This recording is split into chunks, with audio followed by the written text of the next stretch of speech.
Wake Forest University is tucked away in the quiet town of Winston-Salem, North Carolina. It's home to only about 4,000 undergrads. There's a good bet that some future PGA Tour players are walking around on campus. The storied golf program has produced 3 national titles, as well as Arnold Palmer, Curtis Strange, Lanny Watkins, and Jay Haas, just to name a few. What I like to think is that it's the best kept secret in the world, and you see what has happened with the golf, this year particularly. A trio of Demon Deacons helped define the 2011 PGA Tour season. British Open champ Darren Clarke, 2-time winner Webb Simpson, and FedEx Cup champion Bill Haas, whose uncle Jerry Haas is the Demon Deacons head coach.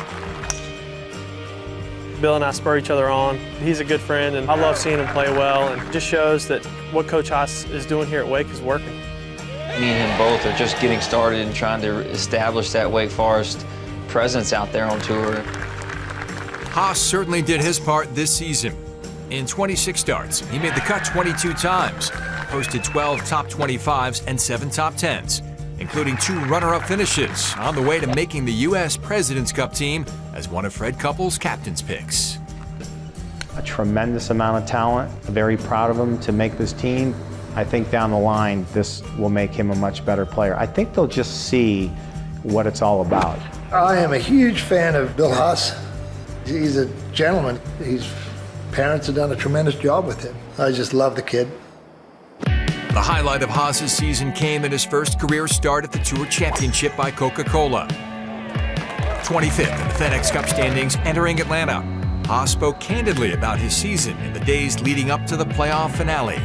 I would give it maybe just a notch below last year, just because I did win twice last year and did not win this year. Lost in 2 playoffs, so I gave myself some opportunities. Felt like I was a lot more consistent this year than I have in the years past, and that was what I wanted. Next year, I'd love the same consistency, but just a little better on Sunday. He got his wish the same week at East Lake, firing a final round 68 to overcome a 3-shot deficit after 54 holes and get into a playoff with Hunter Mahan. But there was more than just a tournament at stake. The playoff would also decide the season-long quest for the FedEx Cup.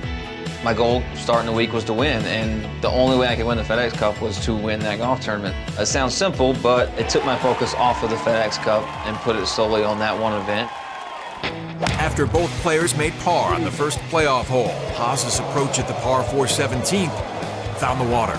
We get up there and we see it, and we both kind of said, well, you can hit that ball. And so I got down in there and didn't really think about it too much, only because I know what kind of shot I have to play. You just open the blade of a 60-degree wedge and blast it out of there. How about the spin? What a shot! When I hit the shot, the hill was high enough to where I can't see what it did when it hit the green. I just got up there and saw how close it was. I was shocked to see that it stopped that quickly. It just came out perfect.